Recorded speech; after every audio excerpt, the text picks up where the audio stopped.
Tired of staring at screens? Let audioread.com turn your reading list into a private podcast. With just 2 clicks, convert articles, PDFs, emails, or any text into audio you can stream in Apple Podcast, Spotify, or YouTube Podcast. Perfect for multitaskers, podcast lovers, and productivity pros. Use the web app, browser extension, iOS shortcut, or Android PWA to listen anywhere. No installation required. Highlight, upload, or forward content, and Audio Read does the rest. audioread.com, or find the link in the show notes.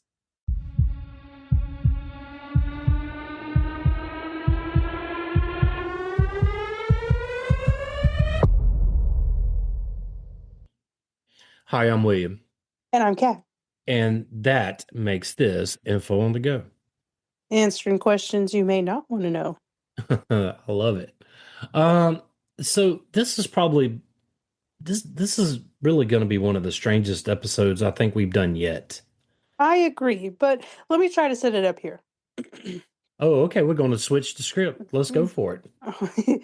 So, what if there was a book over 600 years old, written in an unknown language that nobody on Earth has ever been able to read?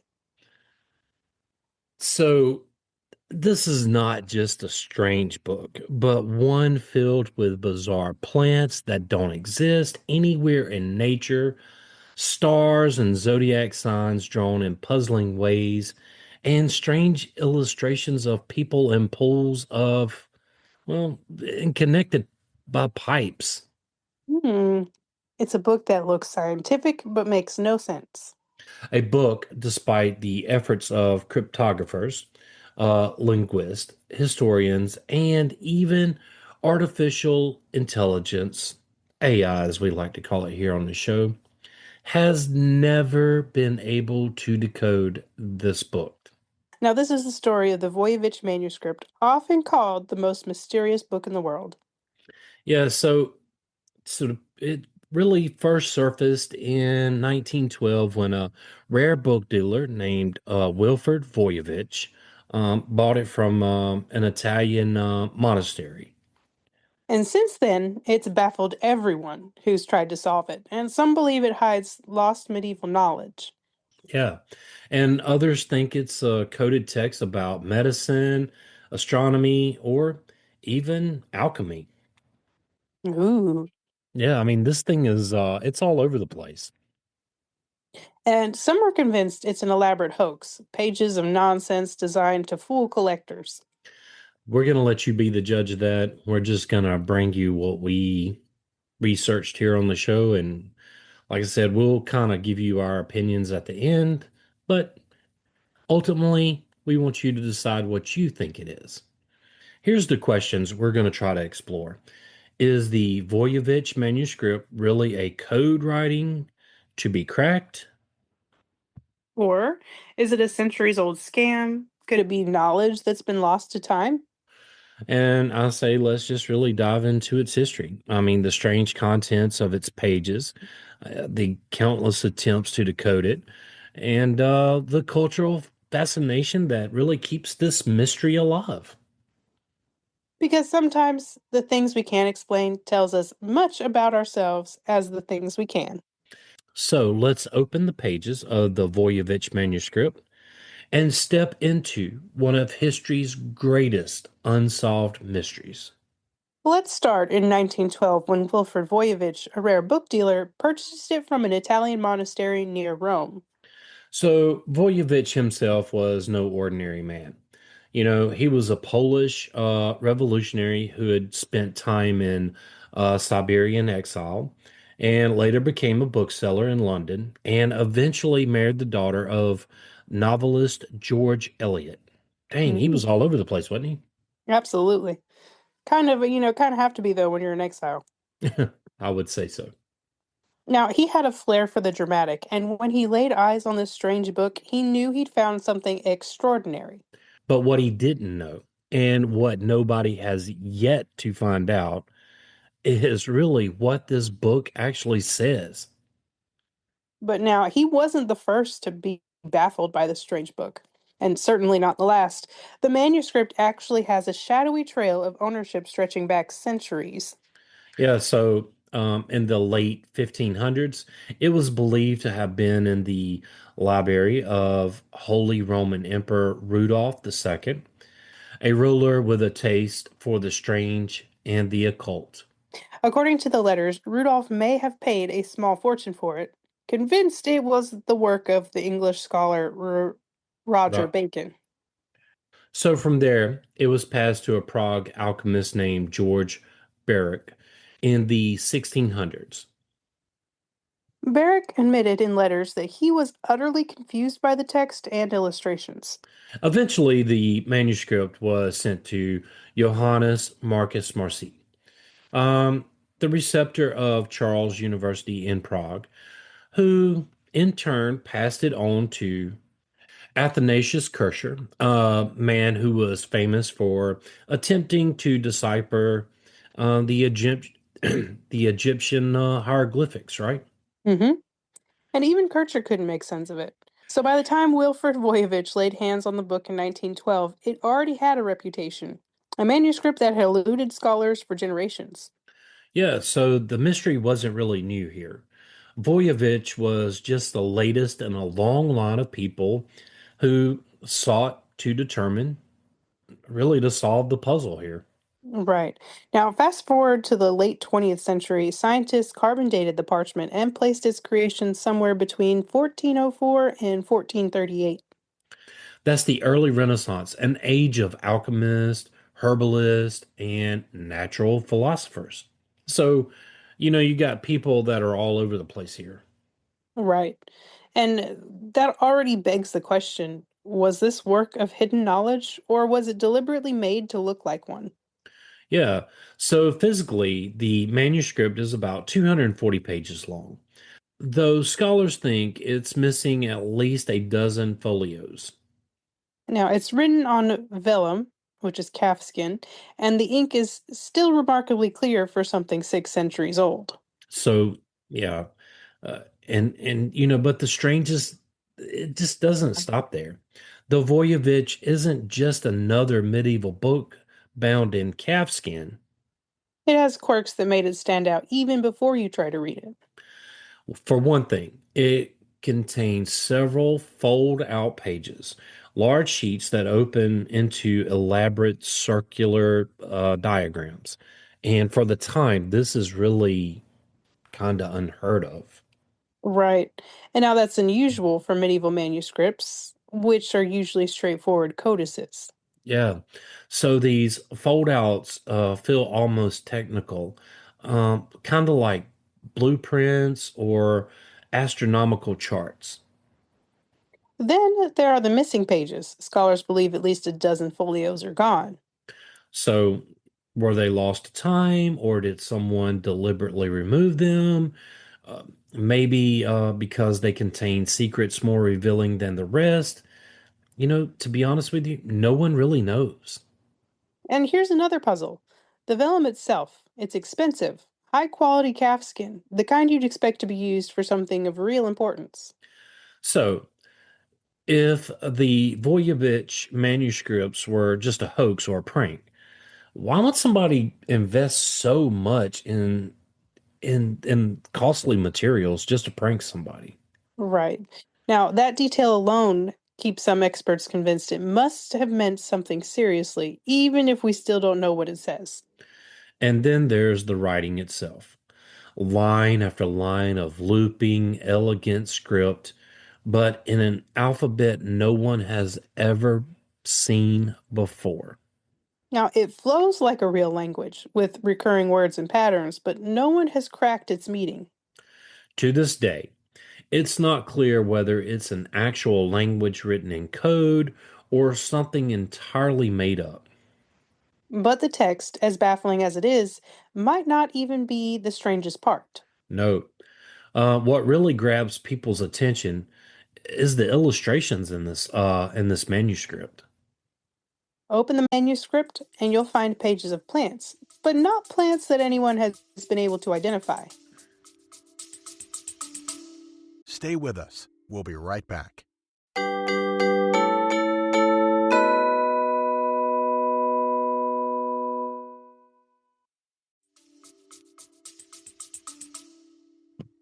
Yeah, they look almost familiar, like herbs you'd expect in an old medical guide, but with impossible stems, twisted leaves, and flowers that seem to come from another world.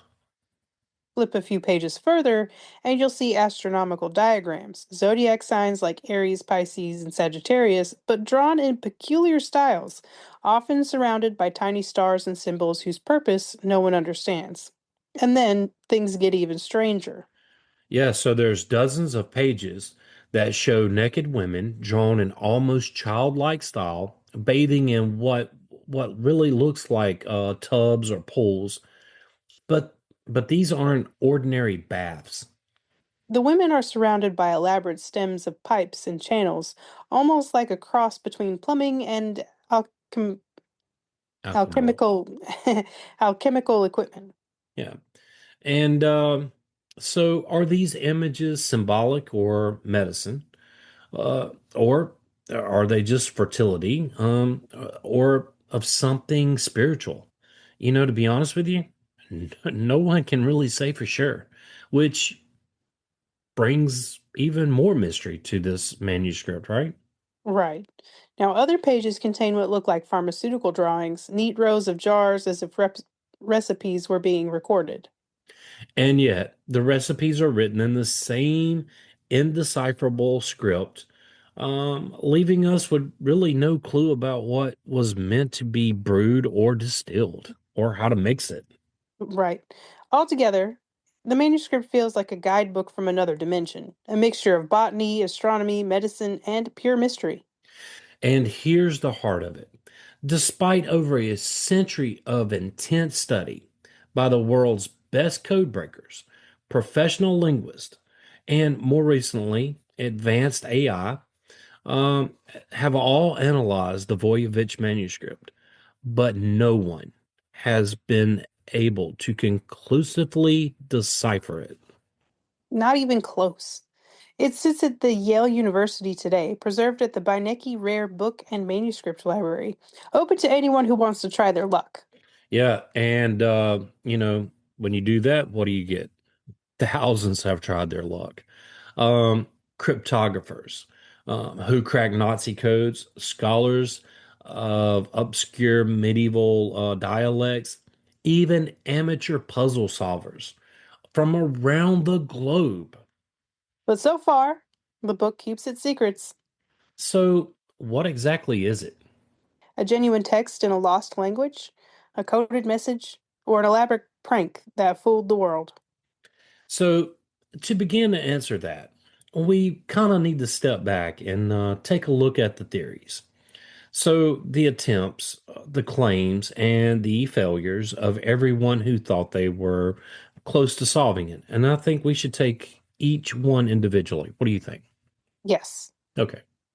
When Wilfred Voyevich first bought the manuscript in 1912, he was convinced he had discovered a treasure trove of lost medieval knowledge. Yeah.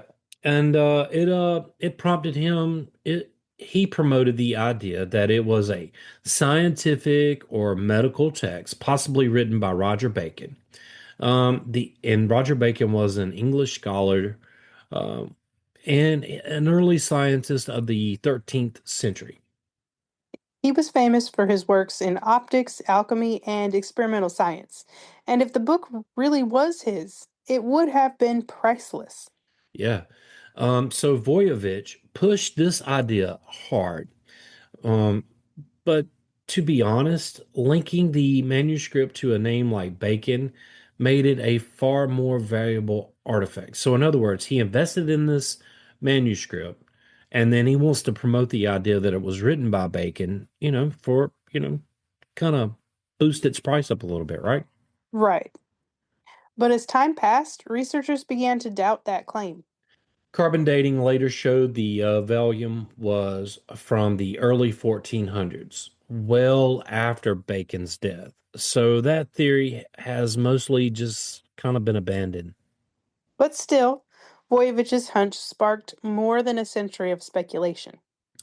Yeah, but so let's move forward in time into World War II and Cold War eras. Some of the world's greatest cryptographers, the very people who broke Nazi codes and Japanese ciphers, turned their attention to the Voynich Manuscript. And to put that in perspective, we should really do one on Nazi codes, but breaking the Nazi code was the enigma was crazy. It was crazy. Just to put that in perspective. But if anyone could have broke this code from the Voynich manuscript, surely it could be these code breakers, right? Mm-hmm. Now, teams at Bletchley Park, the British Code Breaking Center, gave it serious study. Later, during the Cold War, American and Soviet code experts they took a look at it as well. And yet, nothing. For all their genius in cracking military ciphers, the Voynich manuscript remained a riddle. So some came away saying it was that it was just too sophisticated to be nonsense. And others claimed it had no meaningful content at all. And over the years, many major theories, well, they've kind of emerged. Now let's take a short break before going through the biggest ones. Stay with us. We'll be right back. Hey, Kat, Old Glory, they've been operating since 1969, and they have over 300,000 items to choose from. Wow. So we're talking like music, or what are we talking about? We're talking about music, sports, and pop culture gear. And we're not just talking about modern day stuff either. We're talking about bands like the Beatles, Metallica. They have hoodies, tees, gifts, and so much more. Wow. Do they also do those old nostalgia TV shows? Not just the TV shows, but the movies as well. And if you know that sports fan, they got you covered there too. That's exciting. Do we have an exclusive code? Absolutely, we do. It's called InfoGo. So check it out at oldglory.com. Use our code to get an exclusive 15% off. Don't forget, that's InfoGo, oldglory.com, or just click the link in the show notes. Hey, William, do you get too hot at night? Are you kidding? We live in Georgia. Oh, right. Okay, me too. But I found the site cozyearth.com where they make bamboo bedding. It's cooling, breathable, and buttery soft. Tell me more. Well, they have a 100-night free trial and a 10-year warranty. And there's also free shipping on orders $50 and above. Tell me you got an exclusive offer for our listeners. Absolutely. There's 41% off site-wide with our code INFOGO. And remember, that's cozyearth.com. Yeah, so make sure you use our code InfoGo at checkout to get that 41% off.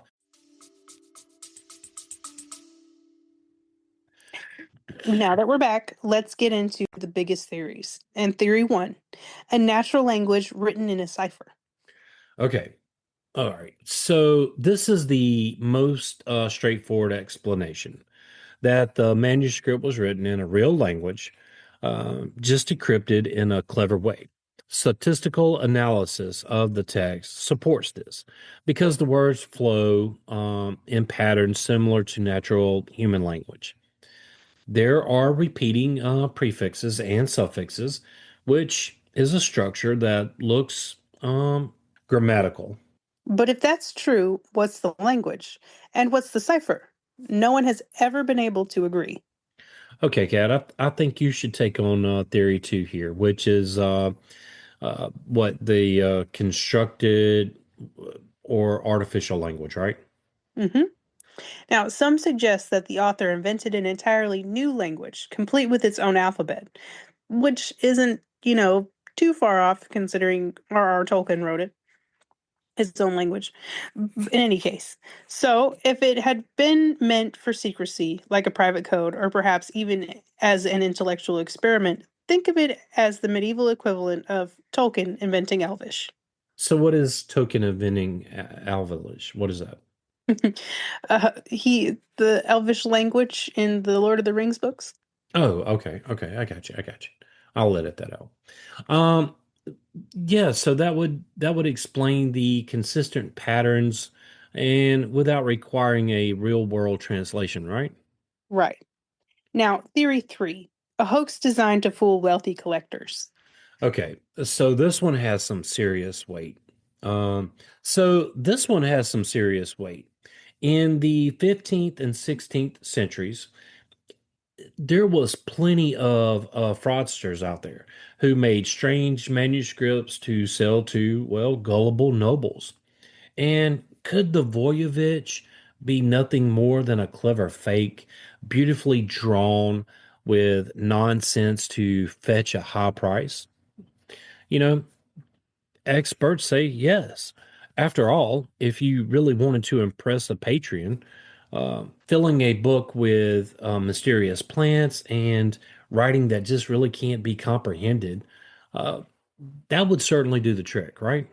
Right. And even if it was a hoax, the fact that it still fools us today is a testament to how well it was done. I mean, you think about this, you got fold out pages that really weren't a thing of the time. You put it on this really expensive calf skin, and then you do these beautiful illustrations. I could really see how that one has a lot of weight. All right. So theory four is a form of glossolalia, which is meaningless writing akin to speaking in tongues. In other words, maybe the author was just letting their pen wander. And some psychologists have suggested the manuscript could have been created by someone in a trance like state, writing symbols that looked meaningful but carried no real content. Essentially, a stream of consciousness on parchment. If that's true, then trying to decode it is like trying to decode code doodles. It's just going to be an impossible task. And theory five, an herbal or medical text for women's health. Okay, this is the most fascinating one to me. The strange plant drawings, the baths, naked women, zodiac signs, all of it could point toward a text that really focused on fertility, pregnancy, and gynecology. Medieval medicine often combined astrology, herbal remedies, and ritual type stuff. So the manuscript might have been a compendium of women's health knowledge. Now, if that's true, that could explain why the imagery feels both bizarre and oddly consistent.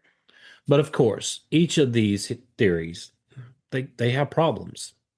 And a genuine cipher should have been cracked by now. Yeah. If a hoax seems like a lot of effort for little payoff, A constructed language makes sense, but why leave no explanation of its grammar? and if it's a medical text, is it compelling? But it really still doesn't explain the script.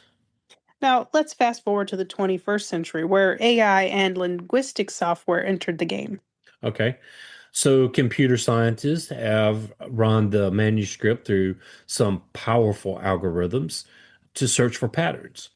Some studies claim they found hints of a hidden Romance language, maybe related to medieval Portuguese or Hebrew. And others say certain words line up with botanical terms or medical recipes. But here's the catch, none of these claims have been universally accepted. For every paper that suggests a breakthrough, there are experts who shoot it down, saying the methods are flawed or the results are cherry picked. Yeah, so even with AI on the case, artificial intelligence, um, the Voyevich manuscript, it really refuses to give up any of its secrets. And that brings us to where we are today. 600 years later, we still don't know if the Voyevich manuscript is a code, a hoax, or a record of a lost language. So, what we do know is that it's captured the imagination of everyone who's come across it. And that might be the biggest clue of all. Because sometimes the power of a mystery lies not in the answer, but in the endless search for one. And it gets podcasters involved with its listeners. Right. um, so the Voyevich manuscript isn't just an old book that's up at Yale. It's become a cultural phenomenon. And over the past century, it's made its way into novels, films, video games, and even conspiracy theories. Yeah, so writers love it because, well, it's the perfect mystery. And you'll see it appear in thrillers as the key to unlocking hidden treasure, or in fantasy novels where the script turns out to be the language of an ancient people. Yeah. So video games sometimes use it as an Easter egg tucked away in the background as a nod to history's most puzzling code. And even television shows have used it as inspiration from detective dramas to sci-fi adventures. And of course, on the internet, the Voyevich manuscript is a magnet for conspiracy theories. Not the Everything's true on the internet. everything's true on the internet, the aluminum hats. Yeah, there you go. Some claim it's proof of alien contact, that the planets and diagrams don't match Earth because they aren't from the Earth. And well, others insist it's an encoded grimoire, a book of secret magic. I should have It's let you do that one, shouldn't it's the Book of Shadows. It's okay. I? All right. There are even those who believe it hides a map to hidden treasure or secret knowledge guarded by secret societies. Could you imagine if it had hidden treasure? I'd love that. Yeah, I think that would be a pretty cool ending if it actually turned out that way. Right. But honestly and truly, Kat, none of these theories that we talked about really hold up if they're scrutinized. But it does show us just how wide the manuscript's cultural reach has become. Right. And it's not just fiction writers and conspiracy theorists who are drawn to it. Yeah, the Voyevich manuscript has attracted cryptographers, linguists, historians, and thousands upon thousands of amateur enthusiasts around the world ready to break the code of this book. And for professional code breakers, it's the ultimate unsolved puzzle. I have to say that's got to be so defeating. It is. And to be honest with you, you can go look at the entire Voyevich manuscript online. Everything, cover to bound, if you want to go check it out. I think at the end of it, we're going to give you a place to go look at it. So if you haven't looked at it, you should go look at this thing. It is intriguing. It is beautifully written. Like when you look at text from this time period, you see mistakes. The pen just flows and the color is rich. So for linguists, it's a challenge. Does it represent a lost language or is it really just some kind of clever fake? And for historians, it's a tantalizing artifact from the Renaissance, a book that refuses to tell its story. But it's really become a symbol of human fascination with, well, the unknown. Think about it. There aren't many mysteries from the Middle Ages that still remain so completely unsolved. No, we've been able to translate Egyptian hieroglyphs, thanks largely to the Rosetta Stone. And we pieced together the Dead Sea Scrolls, We've unlocked lost alphabets and dead languages. but the Voyevich manuscript, it still stands there, unbroken. Yeah, and I think that comparison is important. People, Peeping? people, yeah. I was putting people and often together. No, you're fine. I was just messing with you. That's why I stopped. I was like, brain. Peeping? I was Uh, like, are you peeping at the Voyevich manuscripts? Mm. uh, Not yet, but I will. Um, People often put it in the same category as those under great finds, the Rosetta Stone, the Dead Sea Scrolls, and because they represent breakthroughs in human understanding. But where those gave us answers, the Voyevich manuscript, well, it hasn't. It just holds back all of the answers. And honestly and truly, I think that's part of its magic. Exactly. Now, because here's the deeper truth. The idea of the manuscript may be more powerful than any solution. Yeah, so if tomorrow someone published a paper with a convincing translation, say it turned out to be some medieval medical manual full of herbal recipes, wouldn't that be a little disappointing? Yes and no. Yes and no. Well, The mystery is what fuels the obsession, though. If it's not knowing that captures our imagination, what else is there? yeah, I mean, is that the way? I mean, the Voyevich manuscript, it's isn't just really a puzzle, right? It's a mirror. And it reflects our hunger for discovery, our drive to solve the unsolvable, and maybe even our need for mystery in a world that's increasingly explained by science. Yeah, I mean, you can look it up on the internet. Everything's true there. So, this book reminds us that some corners of history still remain dark and that not every riddle is really meant to be solved. And that's why, more than 600 years later, people are still trying to crack it. Yeah. Not necessarily because they expect to find a cure for some forgotten disease or instructions for turning, say, lead into gold, if it is an alchemy book.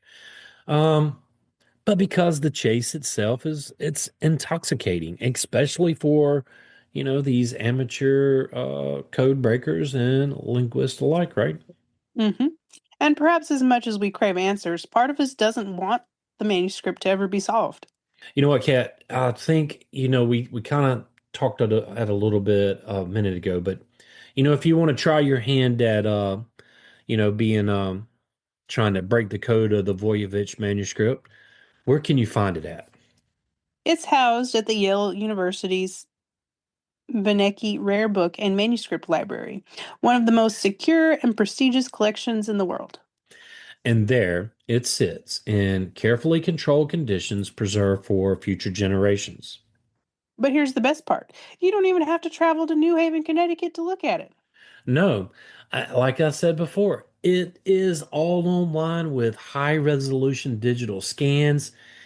And guess what? It's free and available online for anyone. Now, anyone with an internet connection can flip through the strange pages, zooming in on the details of the bizarre plants, puzzling star charts, and looping lines of text. In that sense, the manuscript has become one of the most democratized mysteries in history. From world class cryptographers to curious teenagers with too much free time, anyone can take a crack at it. And we do mean anyone. And people do consistently. Every year, new claims pop up on forums, blogs, academic papers, Reddit, wherever you're at. Someone says they finally cracked the code. And sometimes it's an amateur cryptologist who swears it's a lost form of Latin, and other times it's a computer algorithm spits out words that seem meaningful. And every time, the experts at Yale, along with the community of serious Voyevich researchers, pick these claims apart. So just keep this in mind. If you're going to do this, just remember if you're going to post it somewhere, it's going to be scrutinized by everyone. Hmm. And so, what does that leave us? After more than a century of study, the truth is there's still no definitive translation or solution. Yeah. So the Voyevich manuscript it still remains undeciphered today. And it's a puzzle that really refuses to be solved or put together. Hmm. And this fuels an ongoing debate. Is the manuscript an uncrackable code, or is it in fact meaningless? On one side, you have those who insist the structure of the text prove that it must be a real language. And the patterns are too consistent, too natural to be random scribbles. On the other side, skeptics argue that the patterns could have been created by a clever but meaningful method, a kind of elaborate trick that really mimics real language without containing any actual content. This is the Great Divide. Is the Voyevich a genuine document with secrets locked inside, or is it history's most beautiful nonsense? For now, we really don't have an answer. What we do have is an open invitation, a mystery preserved not just for scholars, but for anyone with curiosity and persistence. And maybe that's the most fitting ending to the strange book. It's not a neat solution, but a riddle that continues to live generation after generation. And a 600-year-old puzzle that has defied the world's best codebreakers, confounded linguists, and resisted even the power of artificial intelligence. Yeah, so it's a book that looks like it should make sense, but it just does not make any sense whatsoever. Now, why does it fascinate us so much? Yeah, we think the answer lies in what it represents.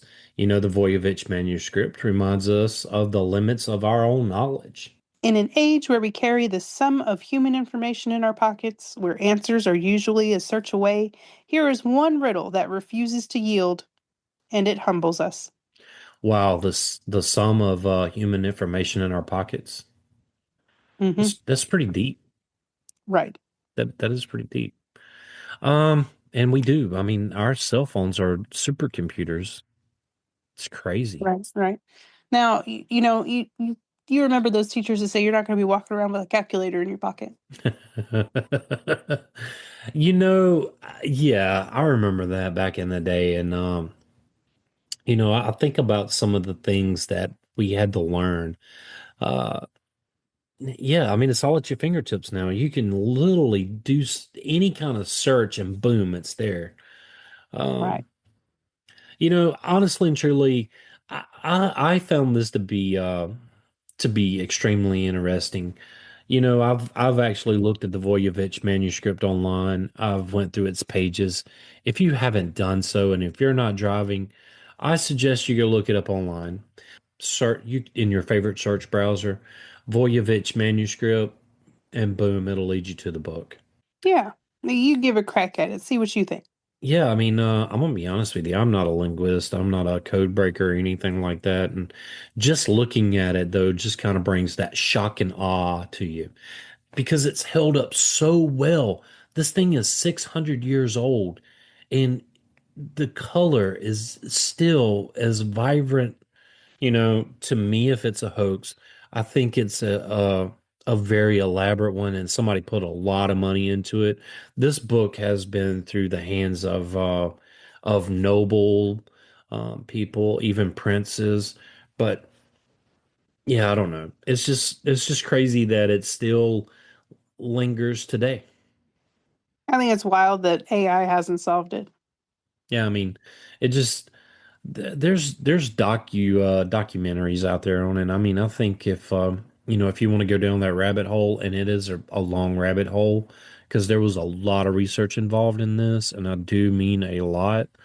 Um, yeah, it just mm. Go take a look at it. It's online. It is a beautiful book. Even if you Yeah. don't want to be a code breaker, it is a beautiful book. Sorry, I didn't mean to cut you off. No, no, no. That's okay. Absolutely. It is gorgeous. Now, that's if you're interested in old smelly books. And you don't even have to go to Yale. You can do it from the privacy of your own home. Yeah, or on that little sum of humanity that you carry in your pocket. Right. Um, but William and I, wait, if you would like to support this podcast, tell a friend and help get the word out. Yeah, if you would like to help us keep the show going, you can do so at Patreon. You can find the link in the show notes. And William and I want to thank you for listening. Yes, thank you. Join the Facebook group at Info on the Go Share with us your show ideas. or ask us a question. Subscribe and follow us wherever you get your podcast. Send us a text using the link in the show notes or leave a review. It does help others find us. And you can also email us at, Info on the Go podcast at gmail.com. and yes, that is all one word. Till next time. Stay curious.